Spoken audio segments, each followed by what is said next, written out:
여러분, 자, 제가 질문 하나 할게요. 한번 이 질문에 답해 보시기 바라요. 열심은 좋은 겁니까? 나쁜 겁니까? 좋은 겁니까? 또 이렇게 물어보면 헷갈리죠. 열심은 좋은 겁니까? 나쁜 겁니까? 좋은 겁니까? 정말 그럴까요?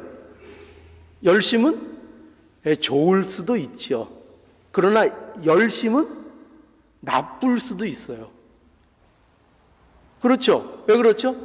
여러분, 공부 열심히 하는 건 좋은 걸까요? 나쁜 걸까요? 좋은 거죠. 일을 열심히 하는 거 좋은 걸까요? 나쁜 걸까요? 좋은 거죠. 그런데 열심히 하는데 도둑질을 열심히 해요. 아주 사명감을 가지고 도둑질을 열심히 해요. 그러면 그거는 좋은 겁니까? 나쁜 겁니까? 그 열심은 좋은 겁니까? 나쁜 겁니까? 나쁜 거죠. 사기를 치려면 여러분 얼마나 열심을 내야 되는지 압니까? 사기를 보통 치려면은요, 보통 부지런하지 않고는 사기를 칠 수가 없어요. 남보다 앞서가야 사기를 치는 겁니다. 그러니 사기를 치는 그 열심은 좋은 겁니까? 나쁜 겁니까? 열심히 하니까 좋은 걸까요? 그렇지 않죠. 그러니까 이 열심이라는 것은 그 자체가 절대적으로 좋다거나 나쁘다거나 할 수 없는 것입니다. 그러니까 무엇을 열심히 하느냐 하는 것이 중요한 것이죠. 자, 그러면 제가 이렇게 먼저 이 얘기를 드려놓고 또 그러면 더 중요한 질문을 해보죠. 요거보다 더 한 단계 나간 중요한 질문입니다. 이건 아셔야 돼요.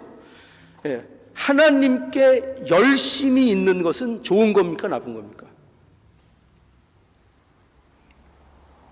하나님께 열심히 있는 것은 좋은 겁니까? 나쁜 겁니까? 이제 이렇게 서두르니까 굉장히 또 대답하기가 힘들어지죠. 뭐 갈등할 거 없죠. 하나님에 대해서 열심히 있는 것은 그건 분명히 나쁜 게 아니죠. 좋은 겁니다. 좋은 거예요. 자, 그런데 문제는 말이죠.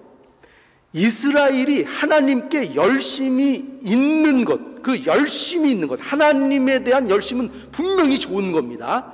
그런데 그 하나님께 대한 열심이 있는 것이 오늘 본문에 보면은 굉장히 비극적인 일로 진술되고 있다는 것입니다. 그러니까 뭐라고 되어 있는가 하면은 보세요. 저희가, 이건 유대인들을 얘기하는 거죠. 이스라엘을 얘기하는 거죠. 저희가 하나님께 열심히 있으나 지식을 따르는 것이 아니라고 이렇게 바울이 진술하고 있죠. 그러니까 하나님께 열심히 있다는 것, 그것은 좋은 겁니다. 비극적인 게 아닙니다. 비극적인 게 아니에요. 그런데 이스라엘이 가진 하나님께 대한 열심이 분명히 그것은 잘하는 것이고, 그의 열심에 대해서 바울이 무슨 시비를 걸자는 게 아니에요. 그 이스라엘이 갖고 있는 열심을 무슨 폄하하거나 그들의 열심을 비방하자는 얘기가 아니에요.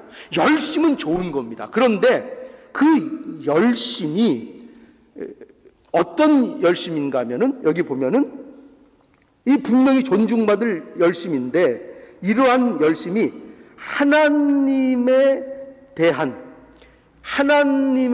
지식, 그러니까 지식을 따르지 않는 열심이기 때문에 이것이 슬프고 안타까운 것이라고 이제 바울이 말하고 있는 것입니다.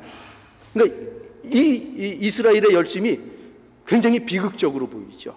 그죠? 뭐 때문에 그렇게 보인다고요? 지식을 좇지 않기 때문입니다. 여러분,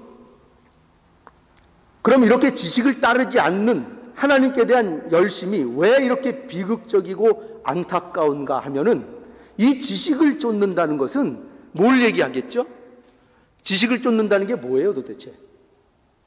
지식을 따른다는 것은 하나님의 말씀을 순종하는 걸 얘기하는 겁니다. 그러니까 하나님의 뜻을 따르는 걸 얘기하는 거죠. 그러면 하나님의 뜻을 따르는 건 뭐예요? 하나님의 뜻을 따르는 건 뭐죠? 바로 하나님께서 보내신 독생자 예수, 그 예수가 그리스도이심을 믿는 것이죠. 그게 하나님의 뜻인 것이에요. 그러니 여러분 보세요. 예수 그리스도를 믿지 않고 가지는 이스라엘의 열심, 그 열심은 어떤 열심이라고요? 보는 바울이 이것을 볼 때에 너무나 안타까운 거예요. 너무나 근심인 거예요. 너무나 고통스러운 거예요. 그들이 얼마나 열심을 내고 있는지 몰라요. 얼마나 종교적인지 몰라요. 그런데 그들에게 뭐가 없다고요? 예수 그리스도를, 예수를 그리스도로 믿는 그 믿음을 그들이 갖고 있지 않아요. 예수님을 인정하지 않아요. 그런데 하나님께 대하여 열심을 내고 있어요. 이것처럼 여러분 비극적인 모습이 어디 있겠습니까? 여러분 혹시 등산들 좋아하세요? 등산 좋아하십니까? 어떤 사람이 그 등산을 좋아합니다. 등산을 좋아해서 산 정상에서 자기가 평소에 굉장히 사랑하고 좋아하는 사람을 만나기로 했습니다. 그래서 그 산을 이제 열심히 이제 오르죠. 그래서 이 사람이 정상에서 만날 그 사람을 생각하고 그 만남에 대한 기쁨, 기대, 그 얼마나 있겠어요. 얼른 올라가서, 부지런히 올라가서 그 내가 좋아하는 이 사람 만나서 이 만남의 기대, 이 좋은 시간 보내고 내가 만나겠다. 그런 생각으로 부지런히 산을 올라갔습니다. 여러분, 그런데 만약에 말이죠. 만약에 다 거쯤 올라가서 보니까 그 산이 아니었어요. 그 옆산이었어요. 그러면 어떻게 되는 겁니까, 도대체? 얼마나 기쁘고 열심히 그 산을 올랐는지 몰라요. 빨리 그 사람 만나야지. 이게 얼마만이야. 왜 근데 하필이면 이렇게 높은 산에서 만나자 그래. 왜 어쨌든 만나기 위해서 부지런히 갔죠. 그런데 그 산이 아닐 때에, 그렇다면 그 산에 오르는 그 열심이, 여러분 열심이 좋은 거잖아요. 그죠? 좋다고 우리 얘기해요. 그런데 그 열심을 바라보는 그 어떤 사람이 있다면 그게 얼마나 비극적으로 보이겠습니까? 얼마나 안타깝게 보이겠습니까? 여러분, 이런 일에 대해서 바울은요 굉장히 일가견이 있는 사람이에요. 바울은 어떤 경력이 있는 사람이죠? 바울 하면 우리가 떠오르는 이미지 중에 많은 것들이 있지만 그 중에 대표적인 이미지가 뭐예요? 바울은 열심히 있던 사람이에요. 그는 예수를 믿기 전이나 예수를 믿은 후에나 그처럼 열심히 있는 사람이 없어요. 그래서 사도행전 22장 3절로 5절에 보면은 나는 유대인으로서 길리기아 다수에서 났고 이성에서 자라 가말리엘 문화에서 우리 조상들의 율법의 엄한 교훈을 받았고 오늘 너희 모든 사람처럼 뭐라 그러냐면 하나님께 대하여 열심하는 자라, 이렇게 자기를 소개하고 있어요. 그 하나님께 대한 열심이 얼마나 특심한지, 이 어떤 열심을 부렸습니까? 그가 그 열심으로 예수 믿는 도를 핍박하고 예수 믿는 남녀를 잡아다가 옥에 가두고 그 예수 믿는 것을 핍박하는 이 일에 대하여 얼마나 열심을 냈는지 몰라요. 그래서 이 바울이 얼마나 자신이 하나님의 교회를 핍박하고 얼마나 열심으로 그들을 잔해했는지, 그것을 바울이 스스로 고백하는 것을 우리가 보게 됩니다. 빌립보서 3장 6절에도 보면은 열심으로는 교회를 핍박하고 율법의 위로는 흠이 없는 자였다, 이렇게 말하고 있는 것을 보게 되죠. 자, 보세요. 바울은 누구보다도 이러한 비극적인 열심에 대해서 잘 알고 있을까요? 모를까요? 잘 알고 있죠. 예수를 모르고 지식을 쫓지 않고 진리를 쫓지 않으면서 가지는 그 열심이 얼마나 비참한 결과가 되는지, 얼마나 하나님 앞에 그것이 열심을 부린 것임에도 불구하고 하나님께 죄가 되는 일이었는지, 그것을 바울은 너무나도 잘 알고 있었다는 것입니다. 그래서 바울은 이스라엘을 생각할 때마다 그 마음이 안타깝고 고통스러웠던 것입니다. 여러분, 그래서 우리는 뭘 알아야 되는가 하면은 이 예수 그리스도를 모르는 하나님께 대한 열심, 지식과 진리를 따르지 아니하는 이 열심이 얼마나 위험한가를 우리는 알아야 됩니다. 호세아 3장 6절에 가보면 이런 말씀이 있죠. 내 백성이 지식 없음으로 망하는도다. 내가 지식을 버렸으니 나도 너를 버려 내 제사장이 되지 못하게 할 것이요, 내가 내 하나님의 율법을 잊었으니 나도 내 자녀들을 잊어버리리라. 너희는 번성할수록 내게 범죄하니 내가 저희의 영화를 변하여 욕이 되게 하리라. 여러분, 무서운 말씀 아닙니까? 여기 보면은 지식이 없다, 내 백성이 망하는 이유가 뭐냐? 그거를 지식이 없기 때문에 망한다는 거예요. 그런데 여기서 말하는 이 지식은 우리가 단순히 얘기하는 무슨 문자적인 지식을 얘기하는 게 아니에요. 단순한 율법 조항을 얘기하는 게 아니에요. 그것이 아니라 하나님의 말씀이, 즉 주어진 이스라엘에게 주어진 율법이 뜻하는 바 그 의미, 그것이 무엇을 의미하는지를 바로 알지 못하는 것을 얘기하는 거예요. 그러니까 하나님의 뜻이 무엇인지를 율법을 가지고 있지만, 율법을 나름대로 지킨다고 하지만 그 율법이 정작 요구하는 것들은 이해하지 못하고 만나지 못하는 그런 모습들을 얘기하고 있는 것입니다. 그러니 여러분, 구약에서 말하고 있는 이 모든 지식도요, 결국은 뭐를 가리키는가 하면은 바로 예수 그리스도를 얘기하는 것입니다. 예수가 그리스도임을 믿는 것을 얘기하는 것입니다. 그런데 이것이 없으면 어떻게 된다고요? 얼마나 무서운 말씀이에요. 예수가 그리스도이심을 믿는 그 믿음이 없으면 어떻게 된다고요? 번성할수록 범죄한다는 거예요. 번성할수록. 그렇죠? 예수 그리스도가 우리의 믿음의 주로, 그 예수가 그리스도인 것을 내가 믿지 못하는 하나님의 열심을 갖고 있다면 그것은 번성하면 할수록 그 번성이 오히려 하나님 앞에 죄가 된다는 것을 우리에게 말씀하고 있습니다. 여러분, 두려운 마음으로 우리는 이 말씀을 기억해야 합니다. 예수 그리스도 없이 가지는 신앙, 예수 그리스도 없이 사는 삶, 그것은요, 번성하면 할수록 하나님 앞에 뭐가 된다고요? 죄가 된다니까요. 그 하나님 앞에 죄가 되는 것입니다. 그리고 그런 하나님이 없는 그러한 삶을 살 때에 가는 결국은 뭐냐? 그 결국 종착역은 뭐냐면은 우상 숭배의 길로 빠지는 것입니다. 우상 숭배요. 그래서 로마서 1장 23절에 보면 썩어지지 아니하는 하나님의 영광을 썩어질 사람과 금수와 버러지 형상의 우상으로 바꾸었느니라. 여러분, 무섭죠?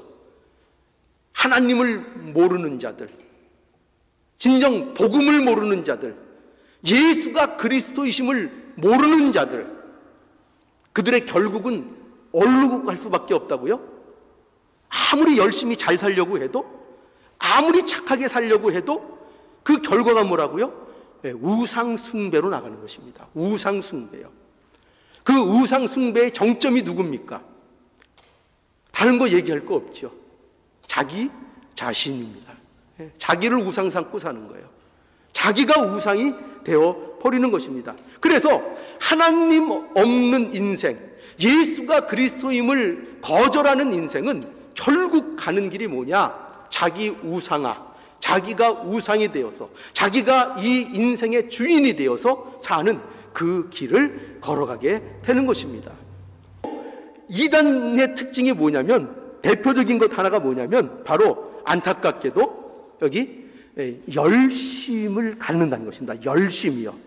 열심. 물론 그렇다고 해서 열심이 있으면 다 이단이다 이런 말은 아니에요. 그러나 이단들의 중요한 특징 중에 하나를 꼽자면 공교롭게도 그들에게는 열심이 있다는 것입니다.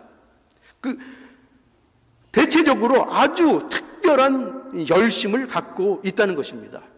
왜 그럴까요? 그 이유가 뭘까요?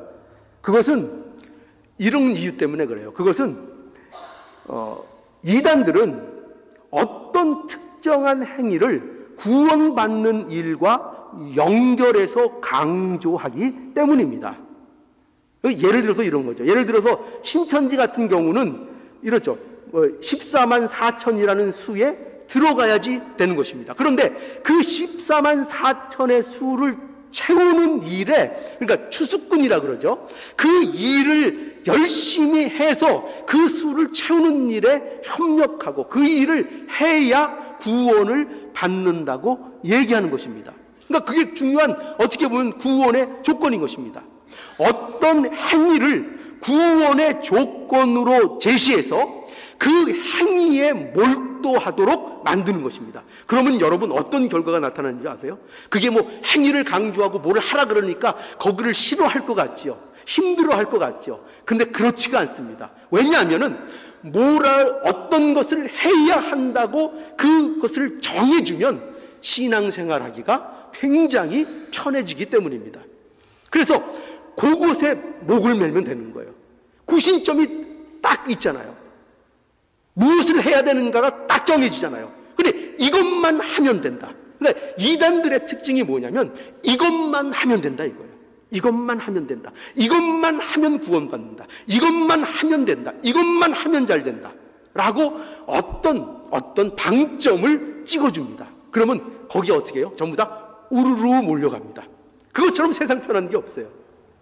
그래서 그것을 향해 모든 매진을 합니다. 그래서 이단들이 부흥하고 이단들이 그렇게 우리가 볼 땐 이상한데도 그렇게 수들이 그렇게 많이 늘어나고 뭐 수십만이 추종하고 따르는 이유가 거기에 있기 때문이에요. 거기에 있기 때문이에요. 확실한 행위를 제시하기 때문이에요. 그래서 뭐 방언을 해야 무슨 구원을 받는 데더라. 뭐 이런 것이죠. 이런 거.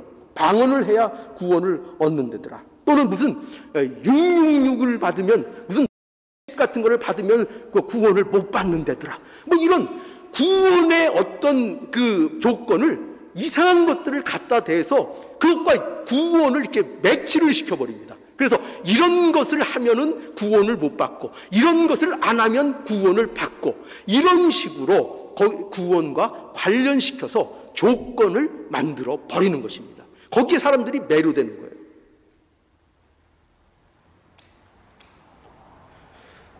여러분, 그러니까 목회하기도 어떻게 보면 그런 것을 이용하면 굉장히 쉽겠죠. 우리도 뭐 하나 정하면 됩니다. 특이한 거 정해서 그냥 모일 때마다 그것만 하는 겁니다. 이거 해야 구원받는다. 그러면 저도 뭐 반사 편하죠. 뭐 어렵게 설교 준비할 필요도 없고 와서 그것만 늘 얘기하면 됩니다. 야, 예를 들어서 여기다 물 한 컵 떠놓고 우리는 이 물을 한 잔씩 마십시다. 여기에 구원의 길이 있습니다. 와서 한 잔씩 마십시다. 그래서 늘 모여서 물 한 잔씩 마시는 겁니다. 거의 뭐 또 굉장히 연구를 하죠. 성경적으로 연구도 해서 이 물을 왜 마셔야 되는가, 이 물이 왜 필요한가 막 연구를 해서 갖다 붙이죠. 그것만 하면 됩니다. 그러면 세상 그것처럼 예수 믿는 게 편한 게 없어요. 그것처럼 신앙생활하기 편한 게 없어요. 그냥 그것만 하면 천국 간다니까요. 그것만 하면 구원 받는다니까요. 그러니까 교회도 생각 외로 금방 부흥합니다. 금방 부흥해요. 우리도 그렇게 할까요? 그래서 우리는 이런 사실을 통해서 무엇을 분명히 알아야 되냐면 너무나도 뻔한 사실을 분명히 해야 됩니다. 뭐냐면 기독교 신앙이라는 것은 예수가 바로 그리스도이심을 믿는 겁니다. 다른 거 없습니다. 예수가 그리스도이심을 믿는 것. 이거 기독교 신앙입니다. 그러니까 예수께서 나의 그리스도이심을 믿는 겁니다.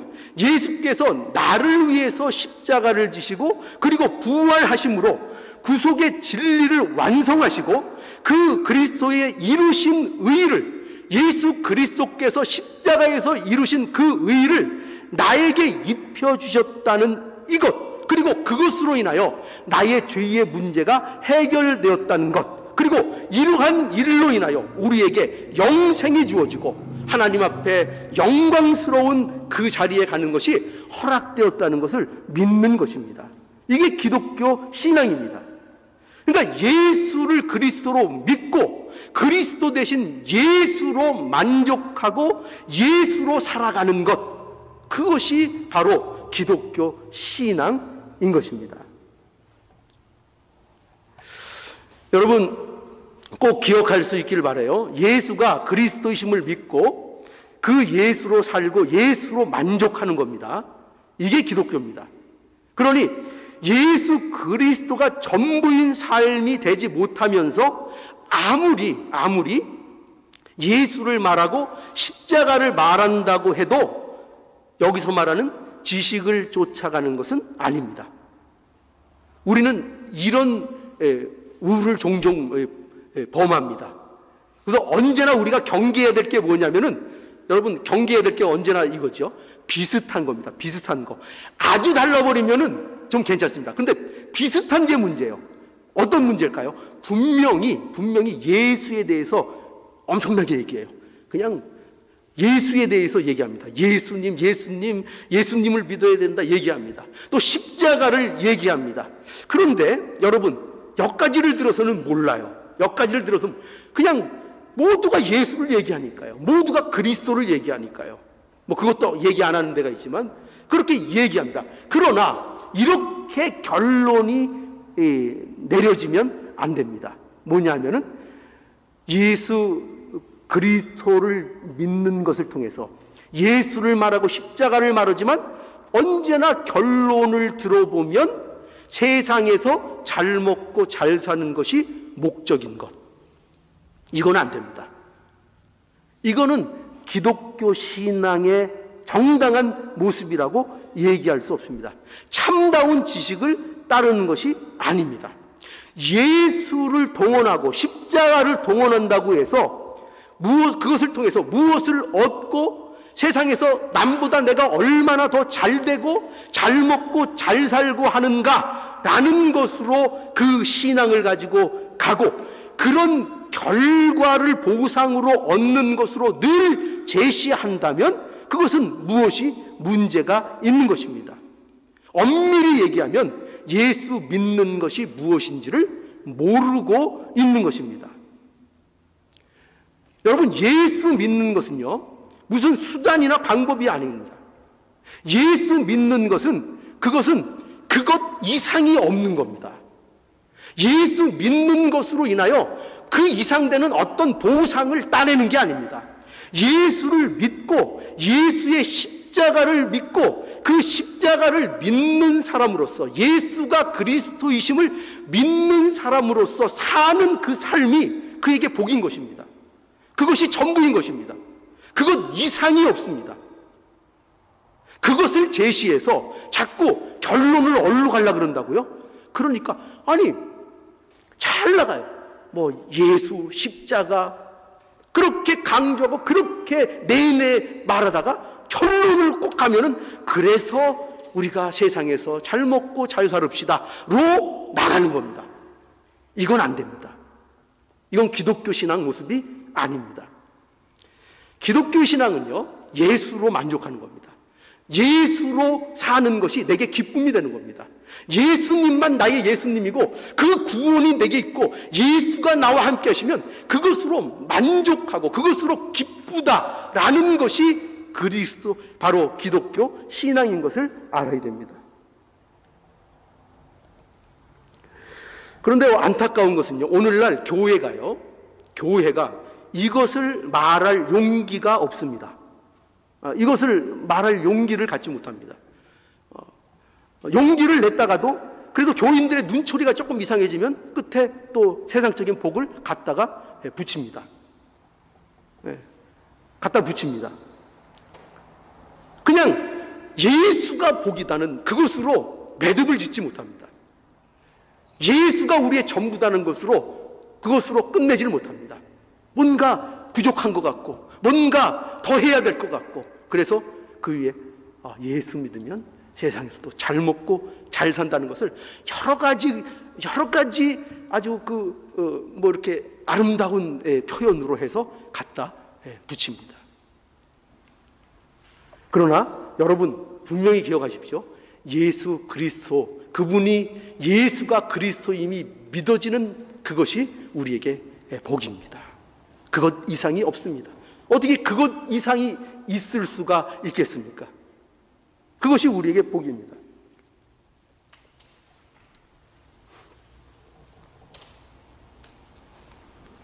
결코 기독교의 목적은 세상에서 잘 먹고 잘 사는 데 목적이 있지 않습니다.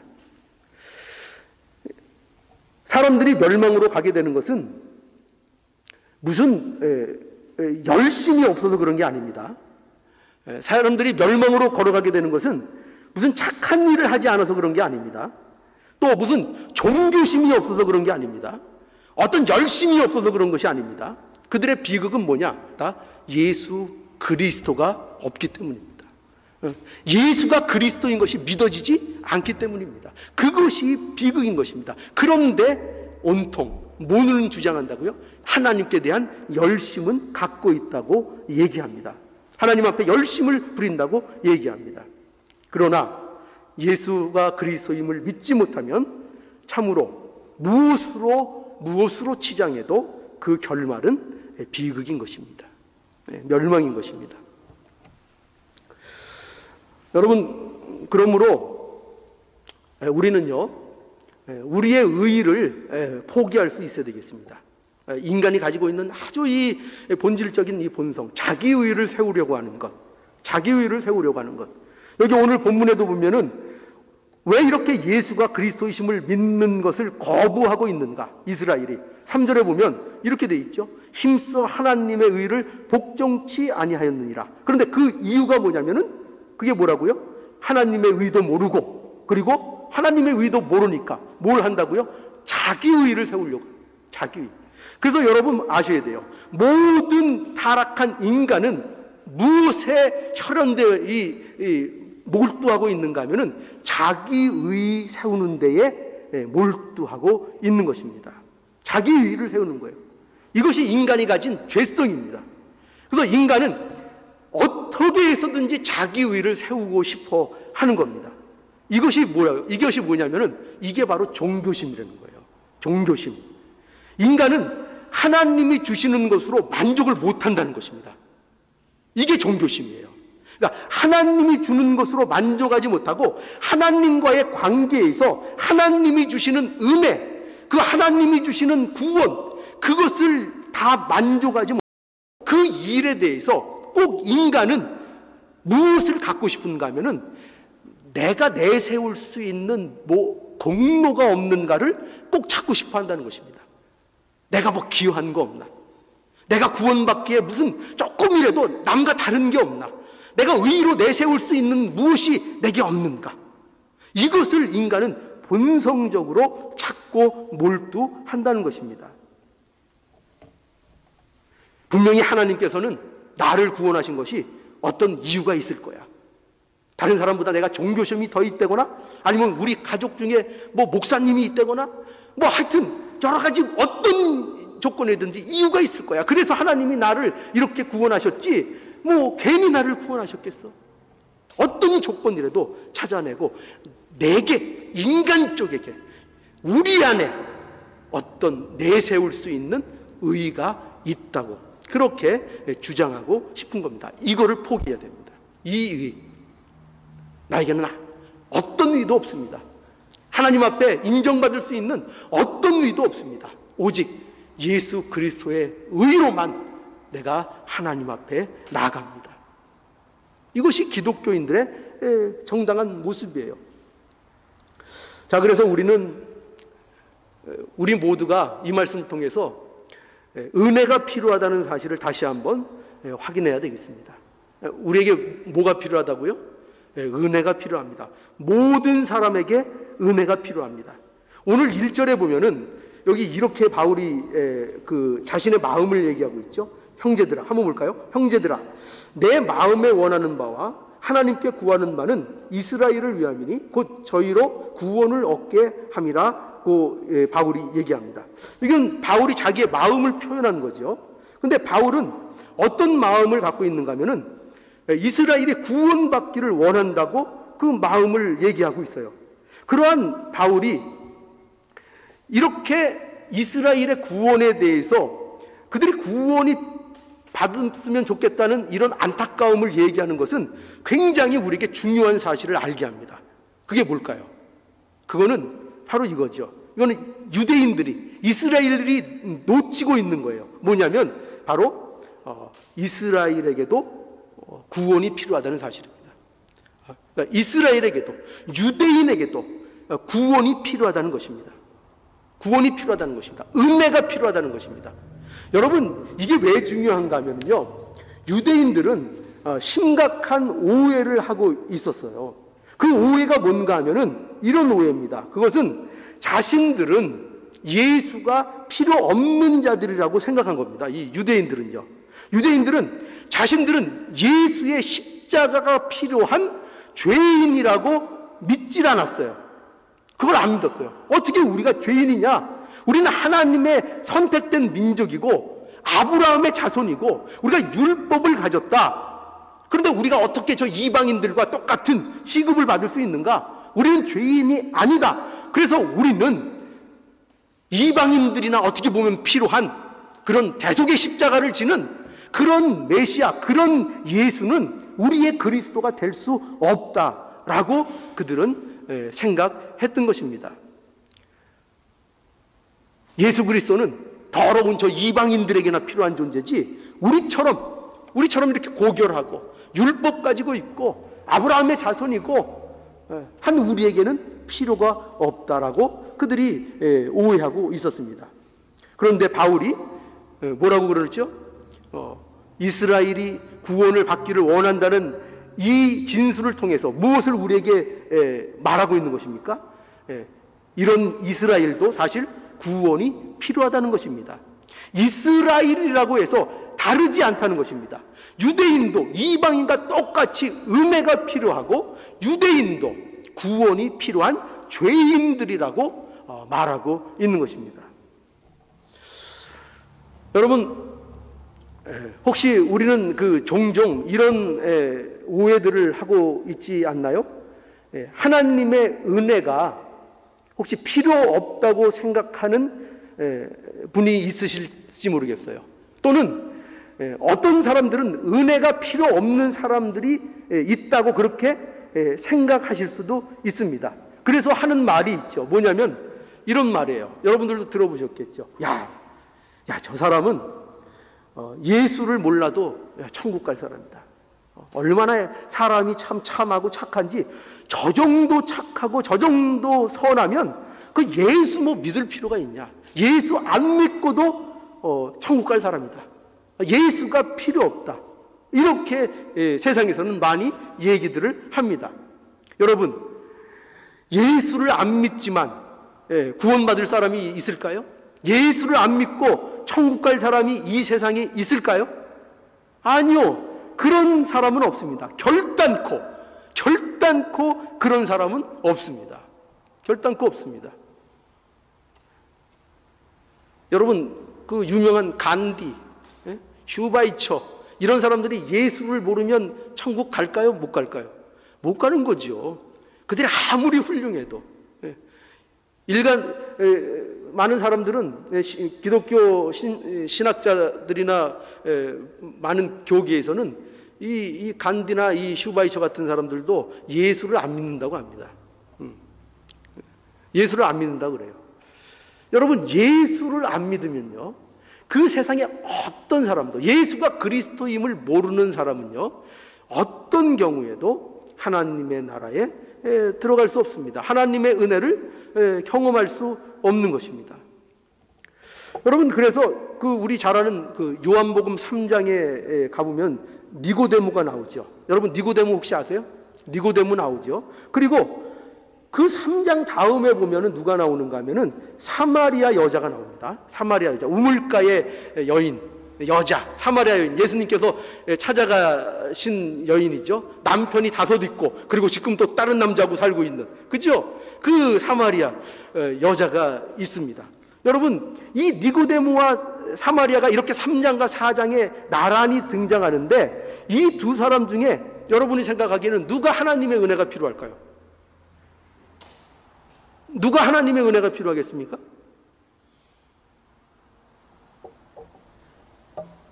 대답하기가 힘들어집니까? 누가 하나님의 은혜가 필요하죠? 은혜가 필요한 것은 둘 다입니다. 그렇죠? 둘 다죠. 동네에서 사람 취급받지 못하는 사마리아 여자만 은혜가 필요한 게 아니고 우리는 죄인이라 더럽다. 하나님의 은혜가 필요하다. 뭔가 연약한 자만 하나님의 은혜가 필요하다. 저렇게 대놓고 죄인인 사람, 대놓고 세상에서 따돌림 당하는 사람, 이런 사람만 하나님 앞에 은혜를 받아야 되는 것이 아니라 누구도 은혜를 받아야 된다고요? 니고데모 같은 사람도 하나님의 은혜를 받아야 한다는 것입니다. 그래서 바리새인과 사마리아 여자가 그렇게 대조하듯이 3장과 4장에 등장하고 있는 큰 이유 중에 하나인 거예요. 여러분, 니고데모는요 바리새인이라 그랬고 유대인의 관원이라 그랬어요. 그는 말하자면 세상에서 이런 사람입니다. 뭐냐면 세상에서 말하는 복이라는 복은 다 가지고 있는 사람입니다. 이 니고데모라는 사람. 그러나 그가 예수님께 들은 말씀은 뭐냐면요, 이 말씀이었죠. 뭐죠? 진실로 진실로 내가 이르노니 사람이 거듭나지 아니하면 하나님의 나라를 볼 수 없다는 말씀을 니고데모가 들은 것입니다. 그러면 이것이 무엇을 얘기하는 거겠죠? 아무리 니고데모와 같이 부족함이 없는 사람이라고 할지라도 세상 사람들이 다 존경하고 저 사람은 굉장히 종교성이 있어, 존경받을 만해 라고 취급하는 그런 대우받는 사람이라 할지라도 뭐가 필요하다고요? 그도 예수가 필요하다고요. 예수님의 은혜가 필요하다는 것입니다. 그도 필요하다는 것입니다. 그가 가진 세상적인 명성이나 지위, 성공 이런 것들이 하나님의 나라에 들어가는데 전혀 도움이 되지 않는다는 것입니다. 니고데모도 하나님의 은혜가 필요한 것입니다. 여러분, 니고데모만 그럴까요? 성경에서 은혜가 필요한 자들이 누굴까요? 누가 하나님의 은혜로 구원을 받았죠? 노아도 그렇고 아브라함도 그렇고 모세도 그렇고 바울도 그렇고 그들 중에 그들이 그렇게 훌륭하다고 해서 은혜가 필요 없었던 자가 누가 있었습니까? 하나님의 은혜와 상관없이 구원받을 수 있었던 자가 누가 있었습니까? 아무도 없었습니다. 모두가 은혜가 필요한 자들입니다. 자, 저와 여러분들은 어떤가요? 여러분은 자신이 누구보다도 하나님의 은혜가 필요하다는 사실을 아시고 있습니까? 이거를 알아야 됩니다. 여러분, 믿는 자들의 가장 큰 특징이 뭔지 아세요? 정말 그리스도인이 되면은 가지게 되는 특징, 점점점 신앙생활하면서 깊어지는 내용이 뭐냐면은 바로 내가 하나님의 은혜가 필요한 자였구나라는 사실을 점점점 깊이 알게 된다는 것입니다. 내가 정말 구원이 필요한 자였구나. 내가 정말 죄인이었구나. 정말 하나님의 은혜가 없었다면 평생을 잘난 척하다가 잘난 맛에 살다가 내 잘난 맛에 살다가 죄의 구렁텅이에서 멸망받을 수밖에 없는 그런 죄덩어리였구나. 이 사실을 고백하게 된다는 것입니다. 이거 믿어지는 것입니다. 이것이 점점 가슴에 새겨지는 것입니다. 이것이 진정한 기독교인의 모습인 것입니다.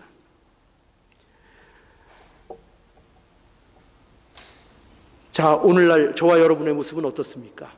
이 구원받은 자신의 모습, 하나님의 구원이 필요했다는 것, 하나님의 십자가가 무엇보다도 그 누구보다도 내게 필요했다는 것을 여러분들이 가슴속에 점점 새겨지고 있습니까? 이것이 믿어지십니까? 그 십자가가 나를 위한 것이라는 것이 믿어지십니까?